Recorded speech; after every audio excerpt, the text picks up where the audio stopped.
The GoPro Hero 6, it's new, it's exciting, and it looks exactly the same as the GoPro Hero 5. When you put these things in their frames, it is impossible to tell whether you've got a Hero 6 or a Hero 5.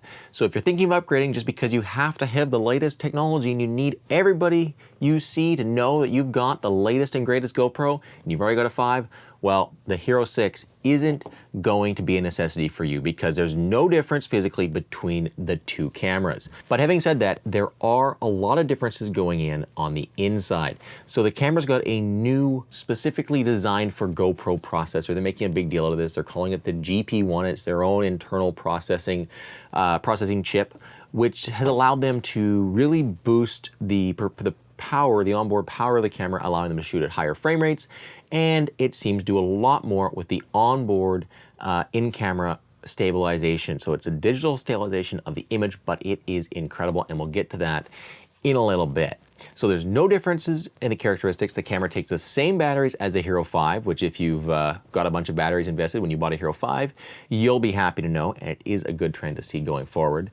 The connectors are the same, but on the inside, it is different. So the camera's got a faster 5 gigahertz Wi-Fi connection, which means that it is faster to transfer footage to the GoPro app wirelessly, which is great to see. It took me around 10 minutes to transfer a couple of gigabytes of footage off of the camera. Battery life is basically the same as a Hero 5, coming in at around 1 hour and 50 minutes, shooting 1080p 60 with Wi-Fi and Pro Tune turned off, but the GPS on. You can check out full battery test results of all the different GoPros at the link down in the video description there. Then it gets down to really what sets the camera apart, and that's higher dynamic range, which means the camera has more information between the first thing in the shot that's pure white and the last thing in the shot that's pure black. So the amount of information between what's whited out and what's blacked out is larger, and this is something that as you spend more money on cameras, you get better dynamic range. That's why images from DSLRs look better than images from first generation GoPros or really old cell phone cameras. So more dynamic range,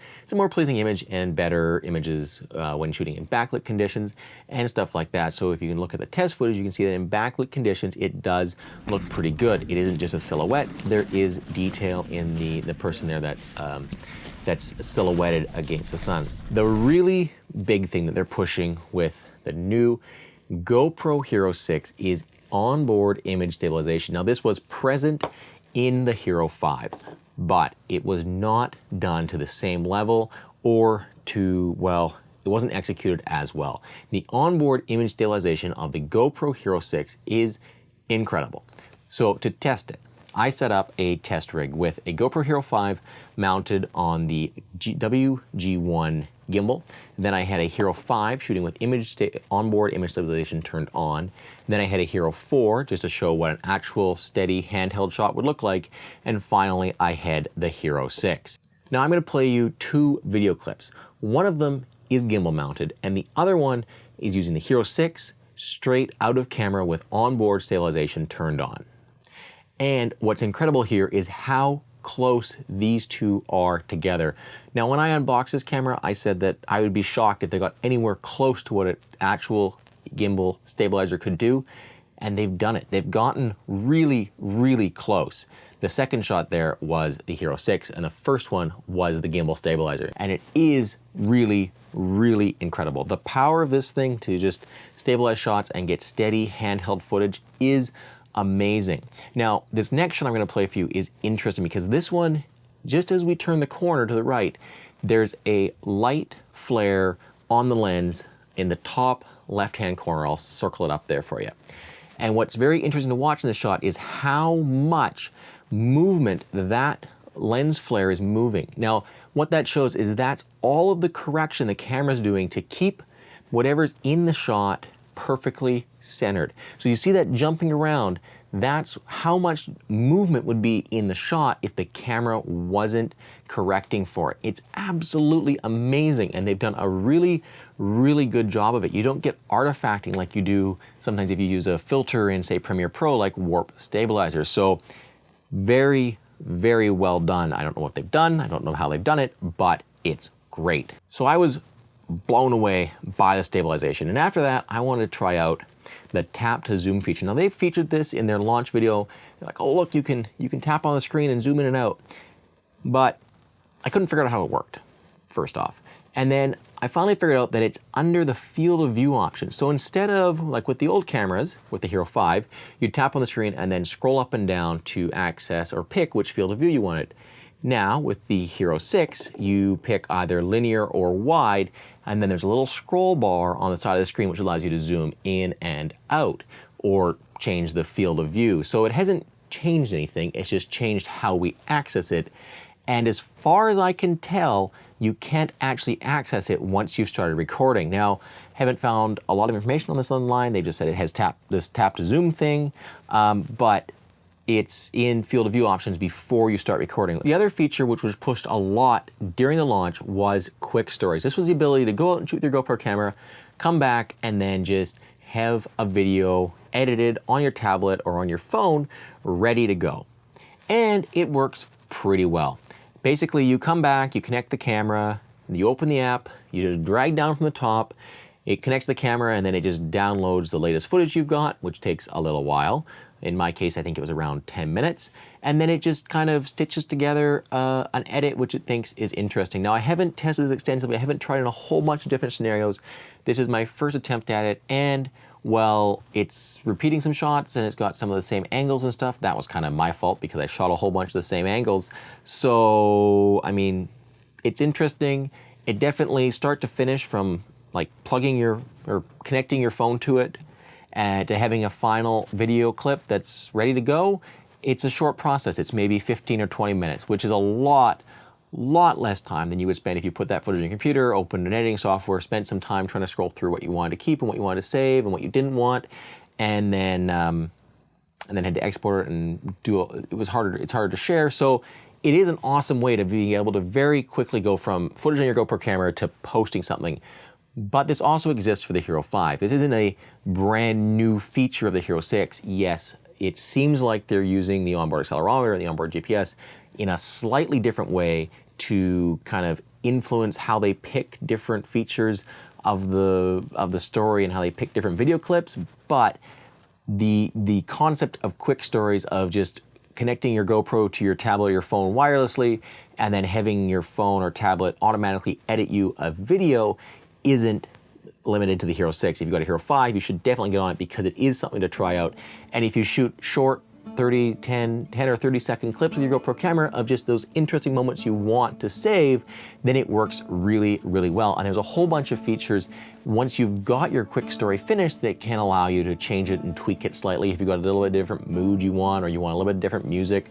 And what's also nice, if you want a short or a long video, you can go in there as a slider for long or short. You basically just slide it side to side and it decides whether it'll edit you either a longer or shorter video and pick clips and change clips durations depending on that. So it's easy. It's a broad strokes editing tool which allows you to create maybe not the best video you could possibly create with the footage you shot, but a pretty darn good, interesting video clip very, very quickly with virtually no effort, and still customize it to a level where it's yours and it's your product.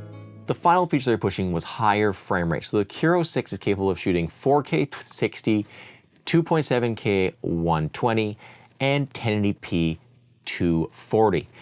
And the obvious advantage of this is, well, more frames, better slow motion. And if you're into shooting slow motion with your camera, then this is great. You'll be able to slow down your shots even more than you could before.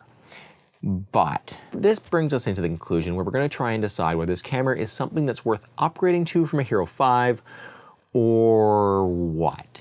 So it comes down to this. The camera shoots more frames, it's got better dynamic range, and it's got killer in-camera stabilization. So if you've got a Hero 5 and you're thinking about investing in a gimbal, then maybe selling your Hero 5 and buying a Hero 6 instead isn't the craziest thing ever, and I can't believe I'm saying that. Now, the gimbal is still better than the in-camera stabilization, and I'm not trying to pretend anything other than that.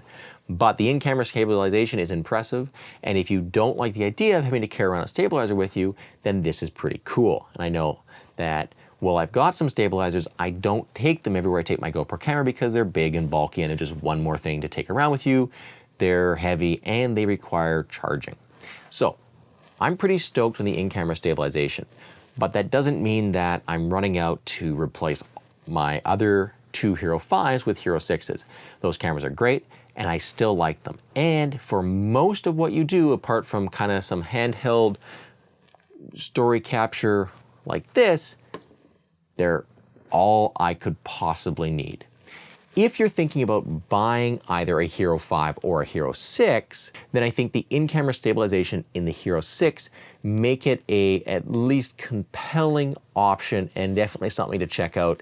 It is the in-camera stabilization so far, and from what I've seen so far, is a reason to get a Hero 6 over a Hero 5 if you don't already have a Hero 5, but it might not necessarily be a reason to upgrade from a Hero 5. So it comes out like that. It's the same physical shape. It looks identical, especially when it's in a frame. It's got better dynamic range, it's got more frames, and it's got killer in-camera stabilization. It's a great camera. It's a great iterative upgrade, and, well, I might have made a joke about it not really having any physical changes. It's also pretty great because it means all of our accessories, all of our batteries, and the user interface is all the same. So if you're used to using a Hero 5, you can pick one of these up and get going right away and just take advantage of the better camera, the better processing, the better frames, and the better stabilization without having to learn how to use a new device. Guys, let me know what your thoughts are on the new Hero 6. If you've got a Hero 5, I'm really curious about your situation right now.